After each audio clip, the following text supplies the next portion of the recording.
During this month's Moments That Matter campaign, we are celebrating Pride Month and Juneteenth right here at WHAS 11.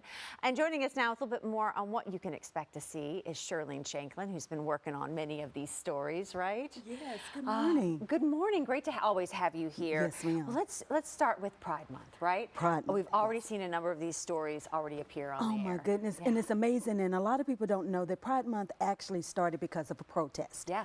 So that was how I started the month off. I talked about the protest that happened in New York, and it went on for 6 days back in 1969. Then in 1970, that's when they decided to have an anniversary of that protest, and that anniversary of protest is what we know today as Pride Month. It turned into that. It turned into who that. have you been talking to and researching as far as those that have had a big impact on LGBTQ rights right here in Louisville? Yes, well, I found a wonderful advocate in the medical field. Oh, wow. And his name is Dr. Eli Pendleton, Baptist Health Medical Group.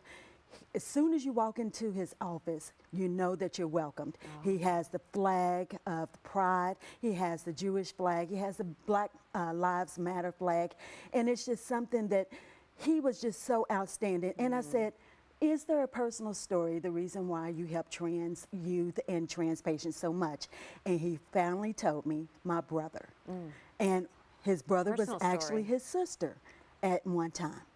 And I said, take me through that. Was that a hard transition for the family? He said, it was and it wasn't. She is always going to be she to them as a sister.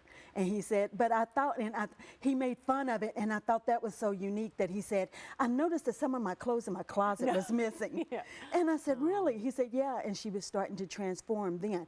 I said, well, how's the house family dynamic? He said, you know what's so unique? When you walk into our parents' home, you still see pictures of her. And that's because they never replaced any of her childhood photos, and they stay the same. And that's the reason why he feels so connected. And his family traits, his father was a physician. He felt like he needed to be a physician. And I said, if you wasn't a physician, what would you be? And he laughed and he said, a bartender. What a difference, right? Okay. What a difference. But what do bartenders always do? Counsel at the Counsel bar. at the bar. So he said, I would still be counseling, but just in a different way. And he has serviced over 200 trans patients in his with his practice so far. Yeah. And he said it's not about special care, because all people deserve care. He meets you right where you are, and he understands that everybody has something that they're going through. And he just tries to help them regardless of who they are. Right. Just can you imagine, like, walking in, this is a difficult decision. Yes. It's incredibly personal. Yes. It's affecting your health. Yes. And to have somebody that you can confide in. Yes, absolutely. That's going to talk you through this, not only medically, but somebody that is showing you love and kindness. Yes, and he understands. And what makes him so unique, he is an advocate for all people, but in the patient form that they created, he actually asked them to put the pronouns on it. So when you go to Baptist Health and you see the pronouns on your patient form, it's because of Dr. Eli Pendleton. He said that needed to be there so that he could understand when he walked in to meet the patient exactly who they are and what they want to do. Right. And a wonderful sense of humor he has, yes, too, he right? did. He had a great sense of humor. If you notice the video in my story, you see giraffes sitting around everywhere. And I said, giraffes? What is going on? He got a corner office with no windows when he first started. And he said something like, I feel like I'm a giraffe in a room. And everybody started giving him stuffed animals of giraffes. So really I just think that's so unique that he has that type of sense of humor.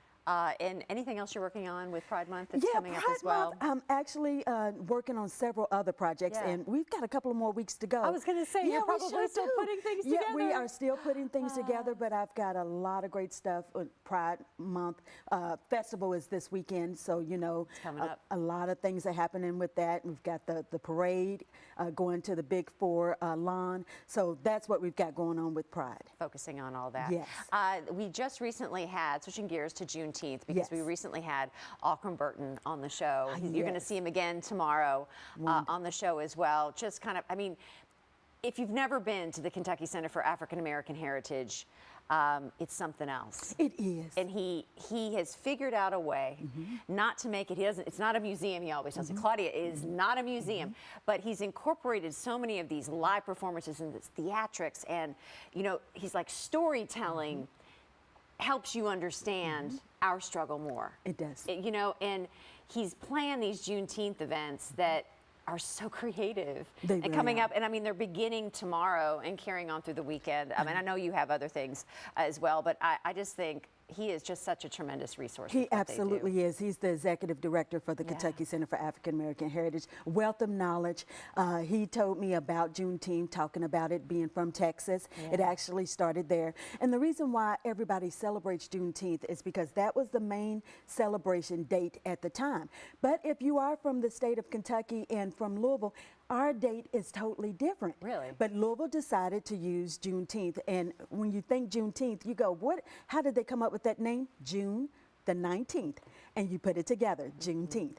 And I thought that was unique. But my family and so many other families, especially in Western Kentucky, down by Bowling Green, Paducah, Hopkinsville, Todd County, those places celebrate 8th of August because when the slaves got their emancipation was the 8th of August. And that's what we celebrate. So I travel down to that part of the country on the other side to celebrate with them. It's an annual celebration. It's like a big family reunion. So that's exactly what Juneteenth is for Louisville. It's a big family reunion. It's a celebration of life, celebration of emancipation. And they've got so many different types of events going on. And of course, he'll talk to you about the Fannie Lou Hamer story. And everybody goes, who is this lady? Unbelievable in the civil rights that we don't know. She's not from Kentucky, but everybody that was a part of the civil rights, when they needed something, they went to Fannie Lou Hamer. And she was a part of the voting rights. She talked about everything. And you're going to see a one-woman show this weekend at the Kentucky Center for African American Heritage about this lady's story. He said it's incredible. Incredible story. And a nugget, and I hate to take the nugget away from Aquam, but he told me a special nugget about Fannie Lou Hamer, that she was actually the person that helped Dr. Martin Luther King write some of his speeches. So that is, yes. So this lady, she knew about voters' rights. She worked heavy in her community. And whenever he needed help writing a speech, making sure that it was correct, she was one of the fact checkers and actually helped him write that is an incredible nugget, Isn't Sherlene. it? It's so much going on. They're also going to have, they're combining some Father's Day events there too, right? Absolutely, and that's that Sunday, and they're going to have a jazz brunch, and that's going to be outstanding. And I just think it's so, they're using local talent, so it's going to be just outstanding, something for everyone. Because this is also Black Music Month, so they're using the jazz and incorporating that as well. But of course, Wanda Mitchell-Smith with the City of Louisville, she's the Jubilee Commissioner Chair for the City of Louisville. They got a lot of things going on. And I know Friday night, they're going to have a gala at the Ali Center. And that's just a celebration of life. They're going to award people in the community, unsung heroes. So they got a lot going on this month. Thank you so much, Sherlene. And thank you again. Yes. Not only just doing the stories, but you remind us on why. Right? Why are we talking about Pride Month? Why are we are we talking about Juneteenth? And you just remind us all of why it matters. It does. So thank you so much. It's all about moments that matter. It is. It is. And you can see the Moments That Matter stories right here on Great Day Live and during our WHS 11 newscast. You can also find them on our website over at WHS11.com.